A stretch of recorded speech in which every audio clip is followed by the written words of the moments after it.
Dear colleagues, nice to meet you even online.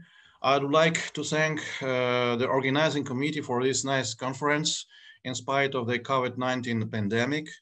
The theme of my report is non-invasive monitoring of the impact of potassium and calcium malnutrition in apple trees. Small introduction with some backgrounds. Michurinsk is located in the southeast of central Russia in the central Chernozem region. This central Chernozem region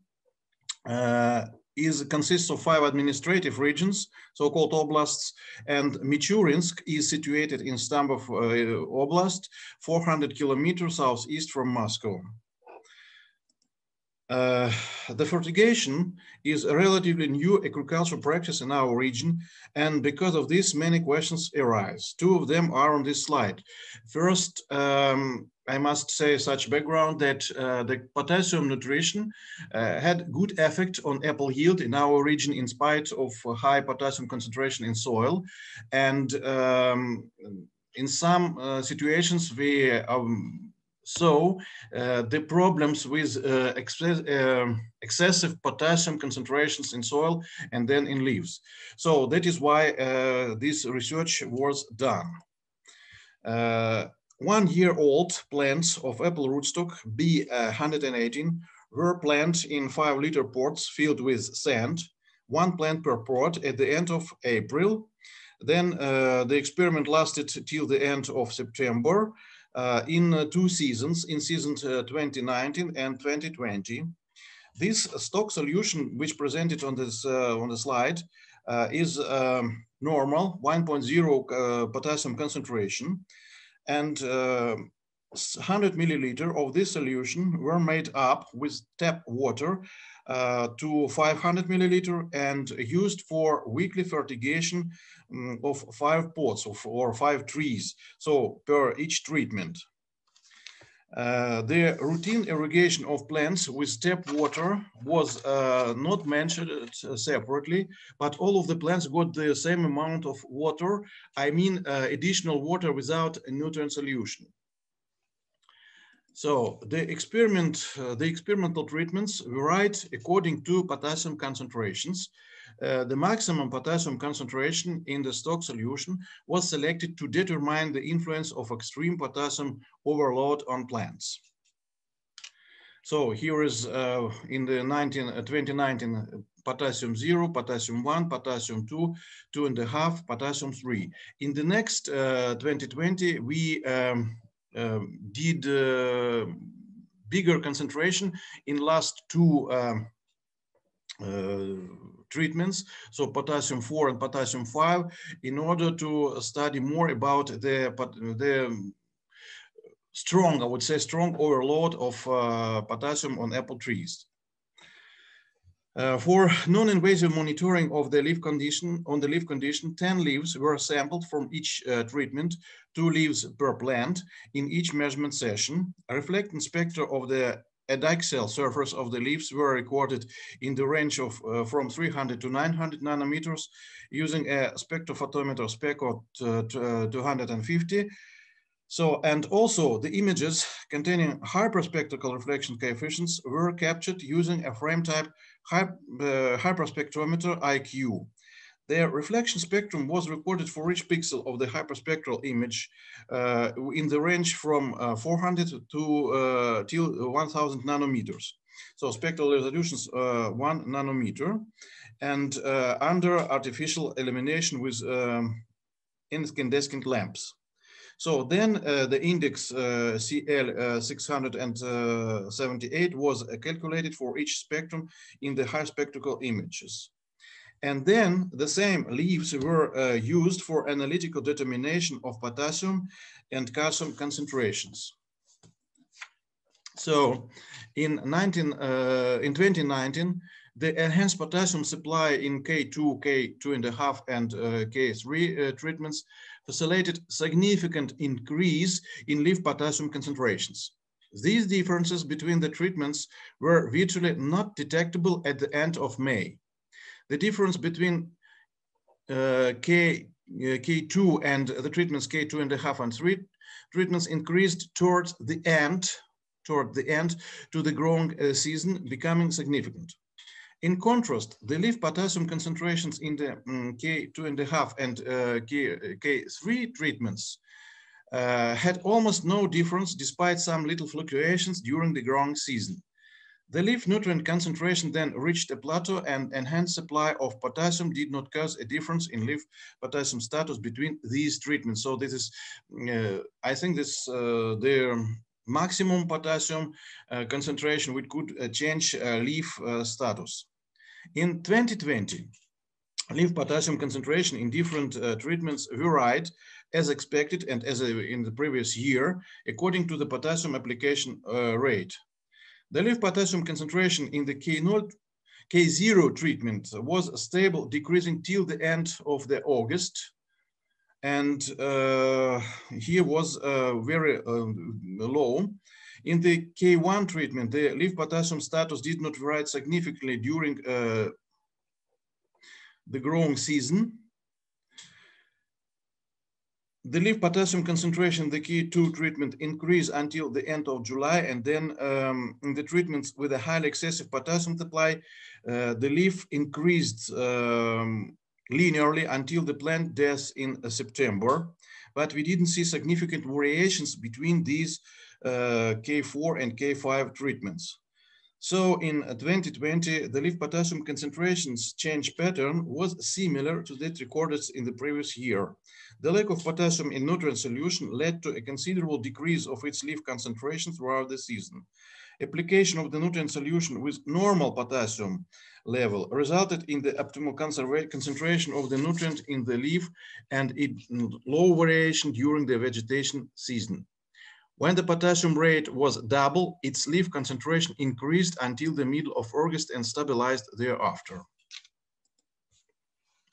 So the increase in potassium rate in 4 and 5 times compared to the norm in 2020 compared to 2.5 and 3 in 2019 led to a proportional buildup of leaf potassium. But despite some differences in leaf potassium concentration between years of the study, the ratios K1 to K3 in 2019 and K1 to K5 in 2020 were virtually stable according on the dates of measurement sessions.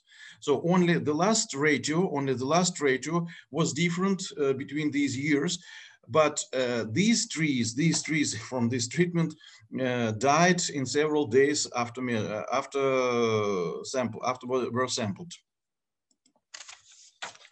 The changes in potassium supply significantly affected the leaf calcium status. There are indications that the excessive potassium levels competitively limit calcium uptake from substrate. These results were mainly obtained in the field experiments under excessive potassium application, inhibiting the calcium root uptake. Sand we use in our experiments has a lower buffering capacity and activity compared to the soil absorbing complex of chernosomes. Nevertheless, the same effect of potassium overload, decreasing leaf calcium content, was observed under our experimental conditions. So the leaf calcium status was strongly related with the potassium supply level in 2019. The largest amount of leaf calcium was noted for K0 treatment. So, and the least was K3 treatment and K2.5 treatment. We didn't see considerable difference between these treatments. With the normal potassium rate, K1, the calcium leaf concentration was above 1.5%, which is sufficient for the progression of vegetation cycle, but this concentration varied insignificantly across the growing season. The largest calcium leaf content strongly increased until the end of vegetation and was noted for the treatment K0. The pattern of seasonal changes in the leaf calcium concentration in 2020 differed slightly from that was in previous year. So in the end of the May, the calcium concentration was relatively low and didn't vary significantly among the all treatments. However, by the end of July, a notable difference developed between the treatments group K1, K0, and K2, and K4 and K5 from the other side. The calcium leaf concentrations in the K4 and K5 treatments remained very low until the end of August and tended to further decline, although the apple leaf calcium with normal potassium supply tends to increase towards to the end of the season, which is documented in many scientific papers. The plants in these treatments, I mean K4 and K5, died at the beginning of September, so it was impossible to follow this trend in detail. The results of the other treatments were similar to those recorded in 2019. So the largest calcium concentrations, like as in the previous year, was in the K0 treatment. The average was in K1 and the minimum was in K2. So the effect of different potassium concentrations on apple trees. So this is 0 potassium and looks not much good, but not so bad like potassium K5. So this is, but the better is normal calcium, normal potassium, of course. So here is the reflectance spectra detected on the conventional spectrometer. So control is normal potassium K1, and you could see the effect from the potassium overload on the changes in the reflection spectra. So this is, here is more and here is less. We compared the point-based reflectance spectra measured with a conventional spectrophotometer with the hyperspectral images of the affected and control leaves. The spectra of healthy leaves featured typical spectral details attributable to absorption by photosynthetic pigments, chlorophyll, and carotenoids. The leaf regions affected by the nutrient imbalance generally displayed a lower reflectance in the near-infrared spectrum, along with a higher reflectance in the red chlorophyll absorption band. These changes resulted in decline of the chlorophyll index, manifesting the decline in leaf chlorophyll, which took place also in the control. So this is also in the control, likely what we think due to a normal leaf senescence, but in the high potassium treatments, K3, K5, chlorophyll declined at a faster rate. The leaf potassium concentration ratios K1 to K3 in 2019 and K1 to K5 2020, calculated for the same dates of different years of the study, were close despite considerable variations in the absolute potassium content. The increase of potassium application rate, even in the sand culture, inhibits the calcium uptake by plant roots. We investigated such an effect in trees having leaves at the only potassium sink organs. The calcium transit into fruits would be strongly reduced under excessive potassium supply, negatively affecting the fruit storability. Therefore, the potassium fertigation should be accompanied by additional calcium application as foliar fertilizing or independent calcium fertigation. Such calcium fertigation should obviously last for exposed several days to achieve a better effect, although it should be further proved both in the sand culture and the real orchard. The maximum effect of the increase of potassium concentration in stock nutrient solution was found at 8.5 gram per liter. Further, an increase didn't affect the leaf nutrient content.